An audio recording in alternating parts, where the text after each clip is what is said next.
I fucking love this guy. Opie and Anthony, we got Stone Cold Steve Austin in the studio. It's been a while. How you doing, man? Oh, I'm doing good. Glad to be here. Yeah, it's good to see you. Do you miss the wrestling? You know what? Everybody that asks me that question. I'm sorry. I always tell them, no. It's just I've been away from it long enough that I got it out of my system. Now, when I look back on it, I've got a lot of great, wonderful memories. Oh, yeah. But, you know, when I went back to host Monday Night Raw the other day, you know, the system has changed. It's a PG show now. But it was fun just hanging in the back, talking to the guys, swapping old stories. You know, they're asking me stuff about what I'm doing out in L.A., and I get to talk about, you know, what's going on the road, who's doing what, who's upcoming. You know, get the lowdown. Being in front of a crowd was a great time, but I'm done with it, and I love it. I still love it, but I'm done. We miss you. I mean, I got to say that. Well, you know there was a time when it was The Rock, Stone Cold, McFoley. Those were the days. And the storylines, they didn't go PG. I know Vince had to do what it had to do, but I mean, you guys did some great stuff. The beer drinking and stuff like that. You know, but I think you know, the way I pushed the envelope very aggressively, you know, with the middle fingers, the alcohol, the language, and the brutality. You know, I really like to lay my stuff in, but you can only go down that road so far, and we took it to a zenith. Yeah, you can't continue to go down that road to try to expand. So they pulled back, went to PG. It's a more kid-friendly show these days. It's a little bit more corporate-friendly. You know, they're going to get some money in on that, but it's a whole different ball game. And you know, I think really everything has been cleaned up. I mean, this is sports entertainment we're talking about, but even football has been, you know, everything's been cleaned up. Everything. That is correct. I mean, Stone Cold went too far when he drove a Mack truck into the arena. I'll never forget that. I don't think anything was more impressive than that. I know these are old stories. I'm sorry. No, but we haven't seen it in a while. Look, you got to understand that each How time, the fuck did the arena allow that? I don't know. You getting into a big rig and driving into the arena. You know, one time, I can't remember where we were, but all of a sudden I was going to drive a monster truck into the building. And I crushed a car in the parking lot, which they just purchased. It was a Lincoln Continental. I crushed that. Yeah. Driving into the arena, there's about 6 inches of gap between those big monster truck tires and the guardrails of the human beings that were watching the show. Right. You know, I've got my foot on 1,800 horsepower, you know, and it's not like the old Toyota Prius hit the gas and it's going to take off on me. Yeah. So, and I just learned how to drive that truck 10 minutes before we went live TV, and all of a sudden, you know, that red light goes on, it's sink or swim, and I always say 99.9% of the time, I'm going to swim. Yeah, because you weren't really driving those trucks at all. I guess it was before lawyers, because lawyers have a tendency of wrecking everything. We can ruin a lot of things. We feel the effects of lawyers all the time on this radio show, you know. And you're right about the football, because I love the touchdown dances. I love all that crazy shit, and they're trying to clean it up and make it kid friendly. Well, some of the touchdown celebrations get on my nerve a little bit. Yeah, but you know that guy's going to get hit pretty hard. When they make it about themselves, right? Yeah. Remember when Earl Campbell or Barry Sanders, two of my favorite running backs, used to cruise into the end zone, or Earl Campbell just demolished the entire team cruising into the end zone, and he just dropped the ball and just kind of trotted back over to the sideline or did what he did. And to me, that was class. And that was like, everybody knew he was a badass. He didn't have to celebrate. And he was the man. That said so much more when someone would just do that. Yeah. Just let the ball fall to the ground and go, hey. Yeah, right. Just did that. Hi. Let the scoreboard talk. Tom Landry used to find players. I think he was like one of the first coaches to really be adamant about no celebrating, no spiking with his dumb hat. I was a Cowboy fan, but I was annoyed. Well, you know, and it was funny. Well, it wasn't funny, probably not funny to him, but you know, when Jerry Jones came in and fired Tom Landry, you know, that ticked a lot of people 30 off. years into a 31-year deal or something? You know, it was just one of those things. And it was time, wasn't it? Yeah, it was time for him to move on. And he booted Ed Jones. That was a big thing, because Ed Jones had like some consecutive, it was something, and you're like, what a dick this guy is. But, you know, then 3 championships in 4 years, and then the salary cap set in, and, well, it didn't work out well after that. That was good to see Ed Too Tall Jones in a Geico commercial. It looks great. He said Too Tall Jones. Oh, yeah, too tall. He was getting weight or something, right? They were measuring him. I love those spots. Well, I'm surprised his boxing career didn't work out. Didn't he box? He tried. Yeah. He boxed that's right. once. Yes, he did. Yeah. But, you know, I always think that football players are the best athletes boxing world, but man, when you try to go from football into boxing or fighting, it doesn't really work out so well. What's his name? MMA. Well, Herschel Walker is an anomaly. He's one of those guys that's just, he's going to be built until he's 90. There's no fat on the guy.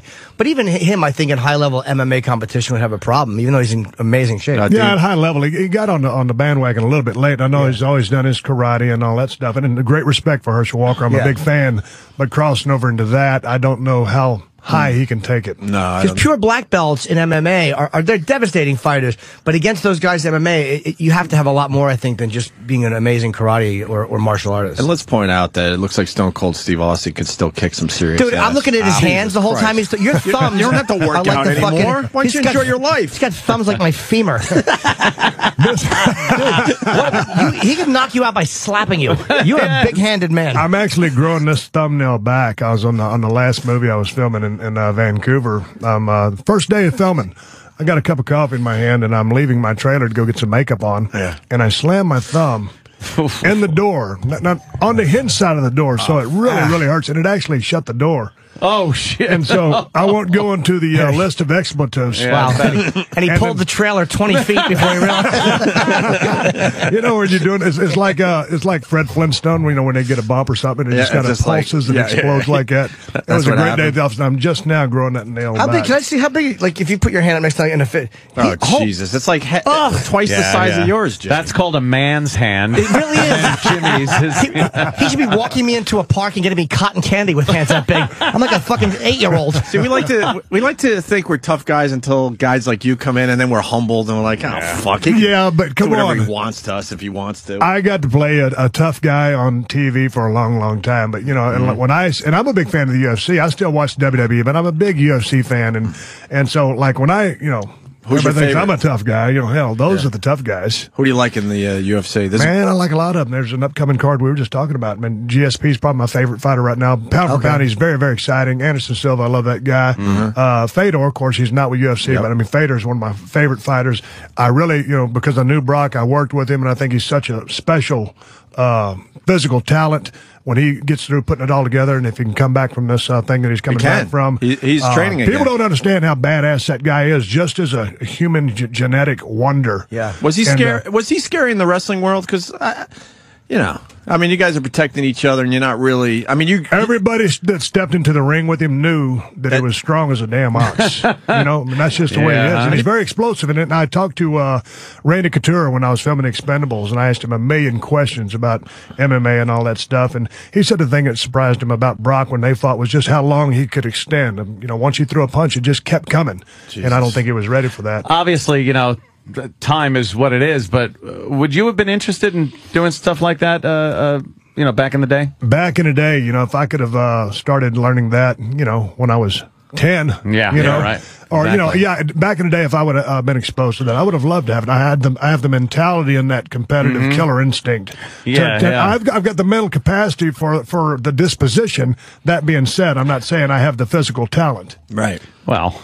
Yeah, it's pretty impressive what those guys do. Yeah, knowing what to do, I think you have the power behind you. But I told Dana maybe I'm going to make. Well, I can't make a comeback because I've never been. I'll make a start. Yeah, me and Herschel. There you go, Herschel. I mean, you're making movies now, but Dana White could use someone like you. I mean, you would be a great spokesperson. Well, you know what? It's interesting. Brock has just been on board not too long, but he's really probably their biggest drawing card. Yeah. That's one of the things that they're working on. They're building stars. I mean, they got to build great fighters, but on top of being a great fighter, once you start running your mouth before or after a fight, I mean, that's ticket sales. Your talent's got to be the steak, and the promo and the personality has got to be the salt and pepper on that steak. But you got to have all three to really sell tickets. And I think Brock has all that. And I think a couple of the guys do as well, but I think he's at the front. You're right. They do need those superstars, the names that bring the people in. They're coming up. Wow, that guy, he's a real badass and stuff. And they're coming up. I mean, it's still a young sport. Well, the guys like Chuck and Tito were a little older. By the time the sport became massive, Chuck was pushing 40, and again, he helped make the sport like what it is in the mainstream. But it's like by the time the sport is as big as it is, a lot of these guys are a little bit older, so they have to bring younger I feel guys. like he just missed it, right? Well, but Liddell's the biggest. I know, but it seemed to get bigger after his prime. He'll be the spokesman now. He won't have to fight every. I think he's fighting again. He's fighting. Jesus. Yeah, I don't know who he's fighting. But what are you doing, Chuck? Just relax. Show your bag in a fucking Reebok commercial. How great is it to be Liddell? Just shows his fucking ass cheeks, and that's a great commercial. Would you do the naked workout for Reebok? Yeah, I think I'll pass. What, you making a comedy or what?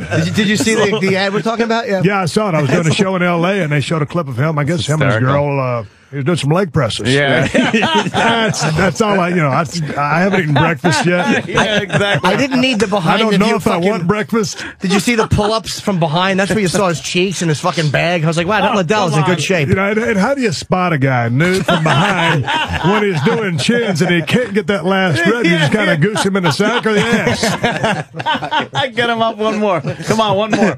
Holy shit. But he's a guy who likes, I think, Chuck, I don't think he needs the money. I mean, he's a guy who just likes to, he's a tough fuck, man. He likes to fight. Yeah, he does like to fight. And he's a guy who just probably is not happy unless he's getting ready to fucking knock somebody's teeth out. You saw when he would win a fight, what he would do. He would literally